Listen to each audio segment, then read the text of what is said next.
서울대 종교학과 배철현 교수입니다. 모든 사람에게 숨겨진 위대함이라는 것이 있다. 저 하늘의 별보다 더 빛나는 자신의 별을 좀 찾았으면 좋겠습니다.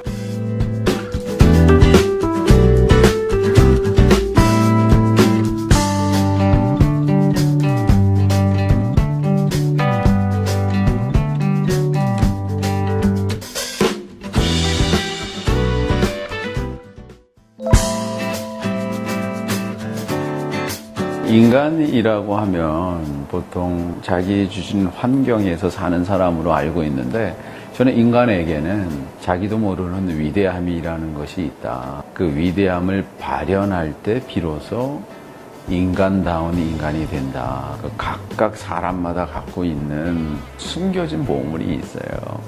그거를 찾아서 발현하는 거를 위대함이라고 해요.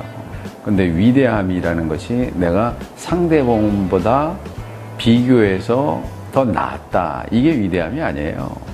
위대함은 상대적인 것이 아니라 자기에게 절대적인 단 하나, 자신만의 별을 발견하고 그거에 집중하는, 몰입하는 능력. 인류가 원숭이하고 똑같은 상태에서 오늘날의 호모 사피엔스가 된 결정적인 것이 그 순간순간마다 동물과는 다른 인간만의 천재성, 위대함의 발현이었다.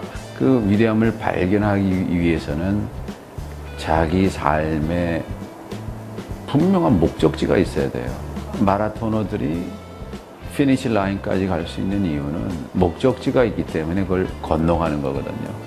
그래서 그 목적지가 없으면, 그 우주 안에서의 단 하나의 임무가 없으면 대강 살게 돼요. 대강 산다는 거는 두 가지가 있거든요. 남들을 훔쳐보거나 남들이 가지는 어떤 거를 부러워하게 돼요. 부러워하지 않고 흉내내지 않은 나다운 나의 목적지를 만들 때 그 과정 중에서 서서히 나오는 아우라 같은 거를 저는 위대함이라고 정의하고 싶어요. 그를 찾기 위해서 인내하고, 그리고 참아내고, 거기에 창성을 그런 발현한 순간들이 있어요. 빅뱅이라고 알려진 그 시기가 137억 년 전이거든요. 그때부터 농업 발견하기 전까지, 기원전 10,000년까지 그 사이에서 인간을 인간답게 만든 결정적인 순간을 제가 여러분과 같이 나누기 위해서 썼습니다. 인간에게는 인간다움의 위대함이 있고, 그 위대함은 이타심이다. 이타적 유전자의 발현의 순간들이 인간을 인간답게 만들었다. 인간은 경쟁에서 살아남기 위해서 자기가 이기적이 돼야 된다. 이게 찰스 다윈이었고, 저는 그런 시선이 과학적으로 맞느냐도 의심이 많고요. 그래서는 안 된다고 생각을 해요. 다윈이 발견한 것은 인간이 동물과 같은 기원에서 출발을 했고, 인간의 본성이나 자연이라는 거는 자기가 힘을 키워서 남들을 지배하는 적자 생존과, 그리고 힘이 센 사람이 약한 사람을 잡아먹는 약육강식이다. 그래서 그 경쟁에서 살아남은 최고의 승자가 인간이다. 이거를 이제 도킨스가 1976년에 쓴 그 이기적 유전자에서 그런 유전자들만 살아남았기 때문에 인간의 기본적인 삶의 형태는 이기적이다 라는 것에 저는 동의할 수가 없거든요. 이 사람이 이타심을 말하기도 해요. 그런데 그 도킨스가 말한 이타심은 사실 이타심이 아니라, 그거는 소위 말하는 호혜적 이타주의라고, 내가 도움을 받기 위해서 내가 어떤 일을 하는 거지, 내가 순수하게 이타적인 일을 하겠느냐, 저는 그것도 동의 못 하겠어요. 인간만 이족 보행을 하거든요. 300만 년 전, 400만 년 전 일이에요. 그러니까 먹을 거를 이렇게 따고 그러려고. 그러면서 인간의 이게 엉덩이가 직각으로 쓰면서 특별히 우리 어머님들의 자궁이 이렇게 쓴 거예요. 보세요. 우리 어머님이 자궁이 좁아졌죠. 이족 보행에서 점점 아기 낳기가 힘들죠. 그런데 우리가 이제 불을 발견하면서 인간의 뇌가 700cc에서 1300cc가 돼요. 이 인간처럼 이렇게 머리가 큰 게 없어요. 그래서 인간이 이 세상에 올 때 1년 먼저 나와요. 왜냐하면 머리가 커지고 그러기 때문에.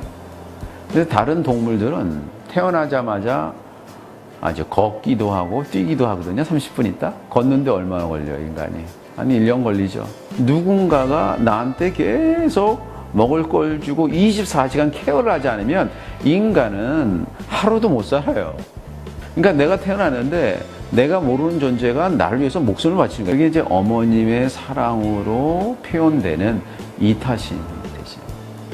그 맨 처음에 이타적인 사랑이 없으면 어떤 인간도 생존하지 못하는 거예요. 그러니까 그게 우리 DNA 속에 있는 거예요. 우리 DNA 영적인 정신 안에 그 이타심이라는 걸 갖고 있다. 이것이 21세기 위대한 개인과 위대한 사회와 위대한 국가의 정신적인 모토가 되어야 된다 생각을 합니다. 관조라는 것이 인간만의 특징인데 상대방이 생각하는 거를 내가 생각할 수 있는 능력이 생존의 원인이었어. 인간이 이족 보행을 하면서 진화를 어떻게 하냐면 눈이 앞에 달려있어. 다른 동물 전부 옆에 있다. 대상을 깊이 보지를 않으면 자기가 사냥해서 살아남지 못했어요. 그래서 인간이 어떤 대상을 보고 깊이 볼 수 있는 능력이 있다고. 깊이 볼 수 있을 뿐만 아니라 상대방의 생각을 내 생각처럼 생각하고 상대방의 입장이 돼버리려는 이게 관조가 한다는 거, 관조. 이게 예를 들어서 우리가 슬픈 영화를 보면은 눈물을 흘리죠. 이거 인간만이 하는 거야. 개들이 끌려가는 걸 갖고 눈물 안 흘려요. 능력이 없지. 이 관조하는 훈련을 그 인간이 아주 오래전부터 했어요.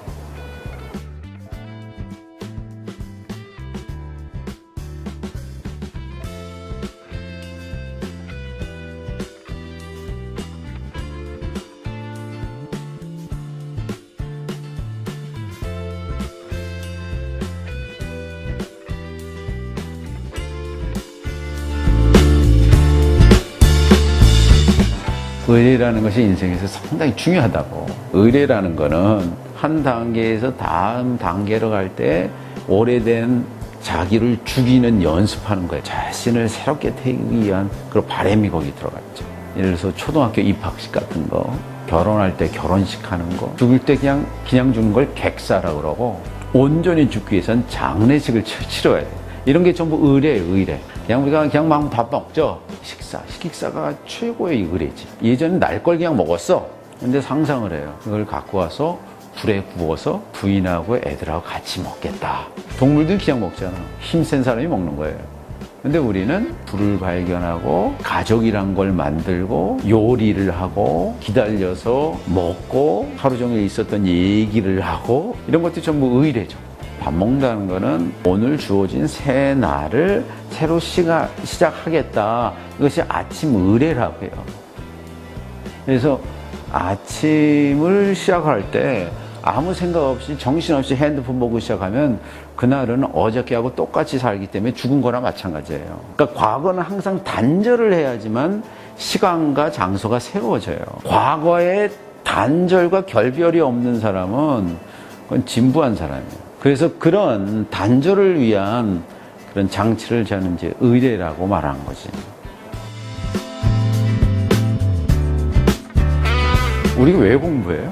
열심히 해서 취직하려고. 그건 공부 아니에요. 그건 자기 무식을 강화하는 거지. 공부의 기본 개념은 남을 이해하기 위해서.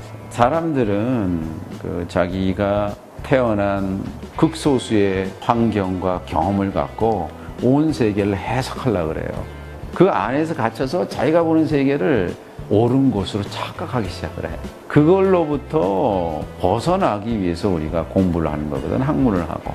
그래서 왜 배우냐? 남을 이해하려고.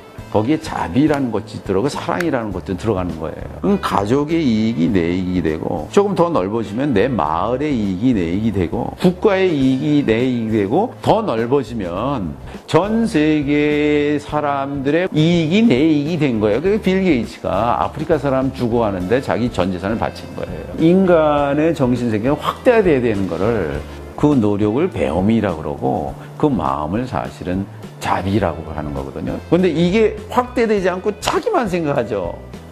그걸 무식이라고. 그래서 그런 시선이 길러지는 장소가 사실은 학교가 돼야 돼요.